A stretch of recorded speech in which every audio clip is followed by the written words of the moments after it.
It's another indication of the emergence of polygamy, because it's virtual polygamy. You can have an unlimited number of attractive sexual partners. Now it's all virtual. Right. But that is a transformative technology. I mean you can see more pictures of nude women in one day than anybody in history would have ever seen in their entire life. It also might not be a matter of impressing. It might be a matter of a particular form of orientation taking a new target.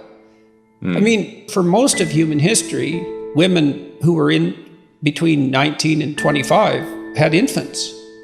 Right.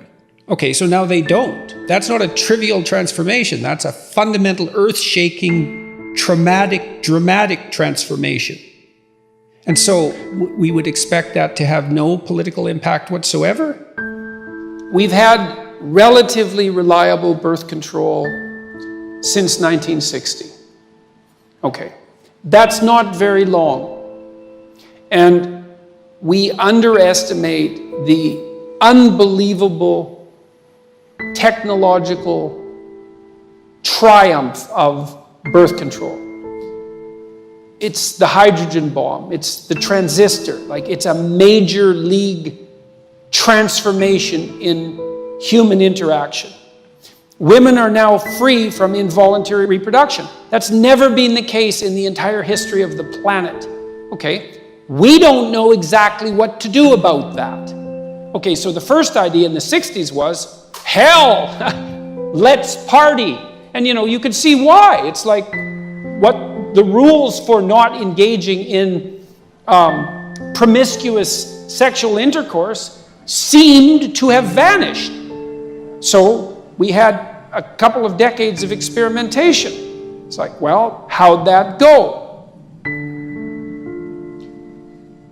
Little hard on the family, I would say. That's not so good for kids. AIDS, that wasn't a plus. Could have killed us all. And it mutated, particularly to take advantage of promiscuous sex, because viruses are very tricky things. So it turns out that sex is a little bit more complicated than we thought. Well, it actually turns out that it's a lot more complicated than we think. Okay, and now it's 50, 60 years later, and we're trying to sort this out. It's like, well, when is it okay to have sex? Exactly. And when is it not okay to have sex? And what does it mean that it's okay? And what does consent mean? And the answer to that is, well, we never used to have to think these things through, because the rule was don't have sex until you get married. That was the rule. Now that isn't the rule. Okay, so what's the rule? Well, we're not having a conversation about the rule. We're waiting till someone does something that seems like it might be untoward and then mobbing them and trying to extract the rule out that way. And it's not a very effective way of doing it. You want to decrease campus rape? That's easy. Get rid of alcohol. No one has that conversation. It's like I did my PhD work on alcohol. 50% of the people who are murdered are drunk, and 50% of the people who kill them are drunk. And almost all the date rape situations are consequences of excess intoxication.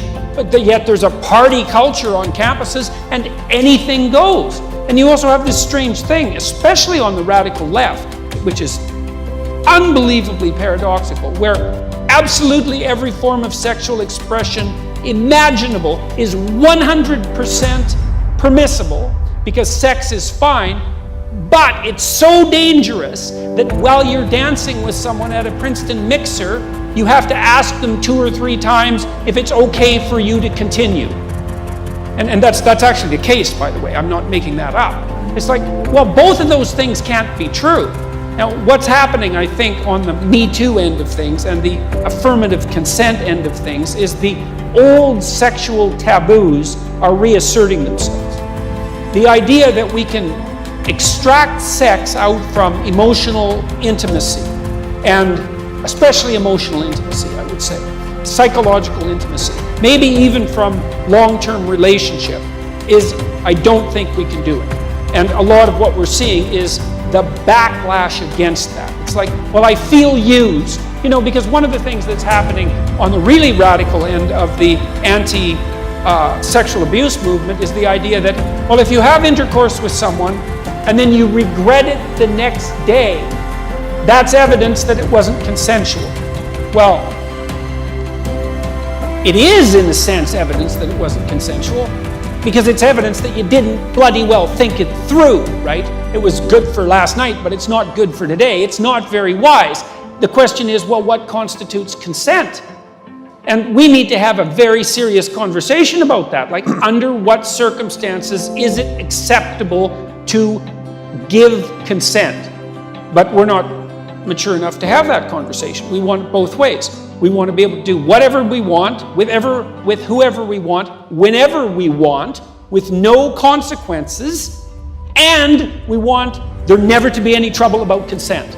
It's like, well, no, that's not going to happen. I don't think that sex works very well outside of committed relationships. I don't think there's any evidence that it does.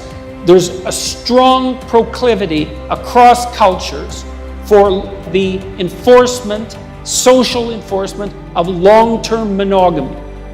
And there's reasons for that. And I think you deviate from that at your peril. So now, if you want to deviate from that, there's all sorts of reasons to do it. And I can understand why people are interested in adventure and all of that. But, my sense also as a clinician is, you only really get to try out about 5 people in your life. You have to make a decision pretty damn quick. Like between 20 and 30, there's a lot of things to get straight, and long-term mate is usually one of them. And most of the time, people should be more careful with their sexual behavior when they're young, especially when they're drunk, than they are. And I just think it's so interesting that all of the taboo reconstruction is coming from the radical left. It's not what you'd expect at all. You'd think it'd be the damn right-wing Christians complaining about, sexual immorality. It's like, no, it's the radical left, You have to have signed consent before making any physical move. And then that's so what? Really? Who thought that up? That's the stupidest thing I've ever heard. You know how awkward that would be? You're supposed to be able to do a little bit of nonverbal reading, right?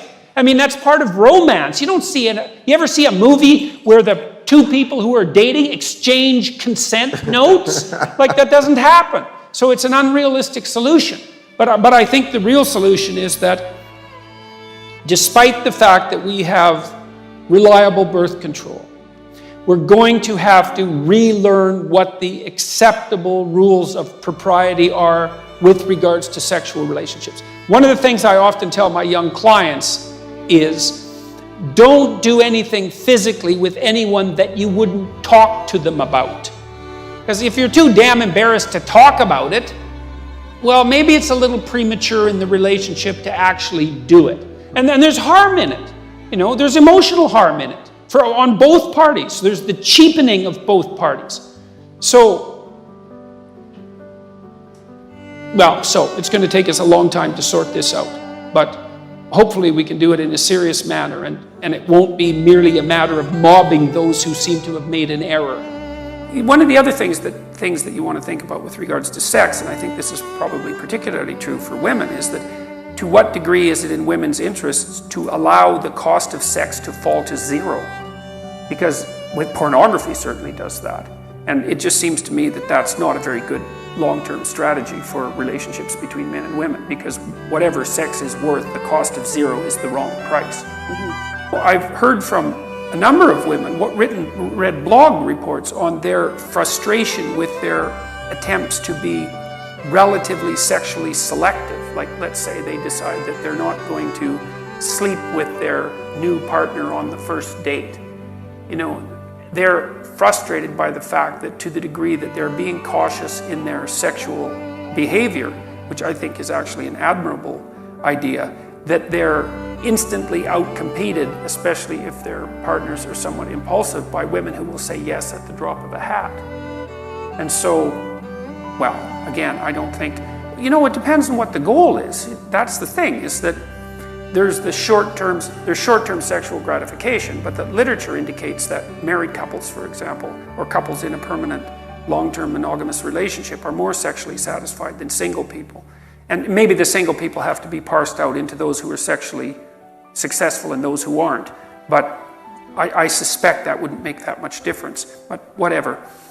There's the utility of relatively immediate sexual gratification, for whatever that's worth, and the adventurousness that goes along with that, let's say, the hunt and the excitement of having a new partner and all of that. And maybe even the danger that's associated with that, because people like to have a little bit of danger in their life. But what's the goal? It's like, what do people want? And I mean, there's a great book called A Billion Wicked Thoughts that was written by Google engineers, and so it contains great psychology, because Google engineers don't care about political correctness, and they just write down what they find, and they don't even notice that it's politically incorrect, hence James Damore, for example. And what they found was that women use pornography just as much as men, but the pornography that women use is verbal, it's not imagistic, and that the pornographic novels, essentially, follow the same extraordinarily standard plot line, to the degree that publishing houses like Harlequin, which I was going to say it's the bodice rippers, the that's romance right. novels. Yeah, right. So in the Harlequin series, you have the ones that were published like in the 1970s that are they're tame. There's a small bit. They're pretty hot, actually. Well, there's a variety. They range from completely tame to essentially to hardcore pornography. But the plots are quite similar, and the plot is young, relatively innocent woman finds powerful, interesting, dangerous male, tames him, and then they live happily ever after. Love. Yeah, yes. yeah, and it's the Beauty and the Beast plot, which is a fundamental. Wasn't the biggest search for women on Pornhub we discovered? We did an episode on porn. Was for women it was rape? Wasn't that like the? No, lesbianism. Or at least that was your porn. Yeah, that was your That's search. not me. Oh, okay. I don't know. You know what my porn is? Going to the Williams-Sonoma store. I know. It is female porn. All those pots. Oh, the pots and pans. No, but Bill Maher, calm the down. philosopher Bill Maher, once said that men and women should never tell one another their fantasies, because women are outraged by what we say, and we're totally bored by what they say. And I thought, like, women have kind of these scenarios, and I don't know, unicorns. I don't know what they're doing. Storylines, and men is just like, I don't want to say this to you, but it is a lot of just close-ups of female body parts.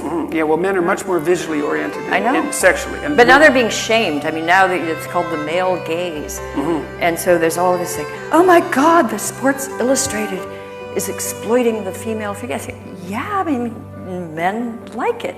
And I'm worried that now, sort of the way in the past sexual gays were shamed, we're now reversing it and shaming like heterosexual. Yes, that's definitely definitely happening. Remember, we had the young woman who complained about being whistled at, and I said, "Don't worry, it stops." Yeah. Do we have a little bit of time for a couple more topics with you? Because one of the things that is coming out of this younger generation, and you have a chapter of it in your book, which I don't. Sorry, I wanted to finish the line that we were pursuing. Oh, sorry. I should do that. Sorry. Well, with sexual behavior, the question is, what's the end game? And this is what people have to ask themselves. Is like one of the corollaries to the female pornographic romance is actually the establishment of a long-term relationship. And the question is, it's so funny because I got pilloried in the New York Times for talking about enforced monogamy. It's quite interesting, because that gets brought up like in every snarky interview. Ridiculous. It was so ridiculous. I talked to that woman for two days. I know, and it's just like a little side comment, and then that became like the Can you center, just the explain, showcase. like enforced monogamy? You mean forced marriage, or? No, I mean that it was an anthropological term which she knew perfectly well because she's a very smart person.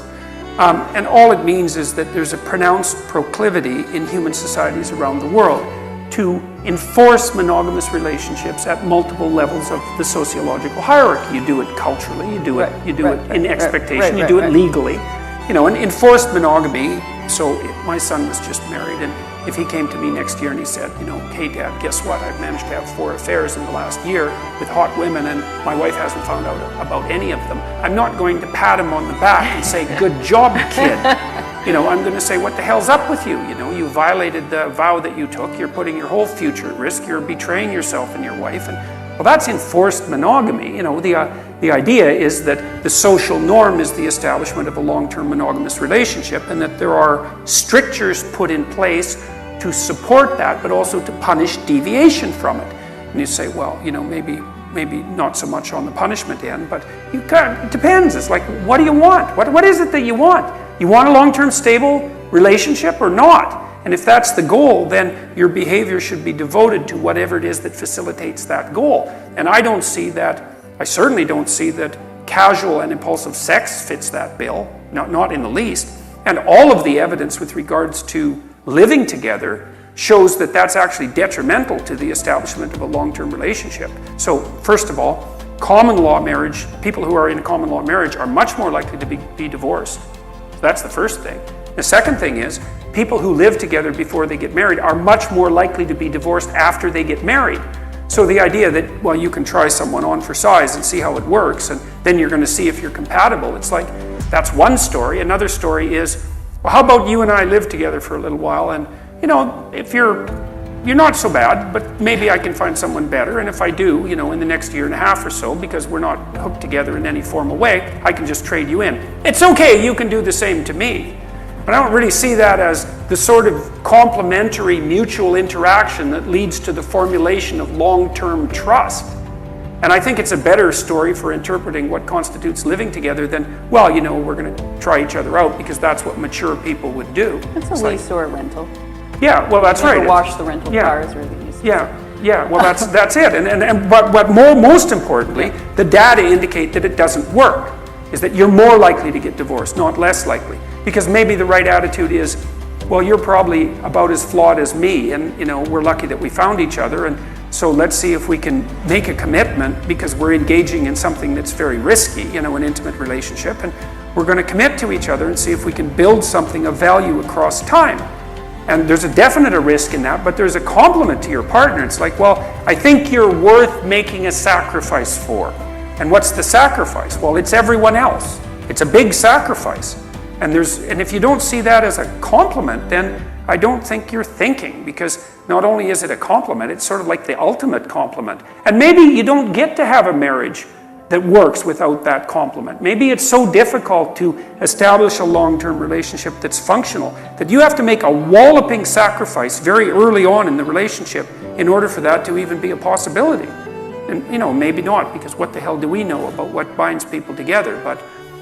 But it's not that easy to stay with someone for a long period of time. You know, it's a real commitment. It takes a tremendous amount of effort.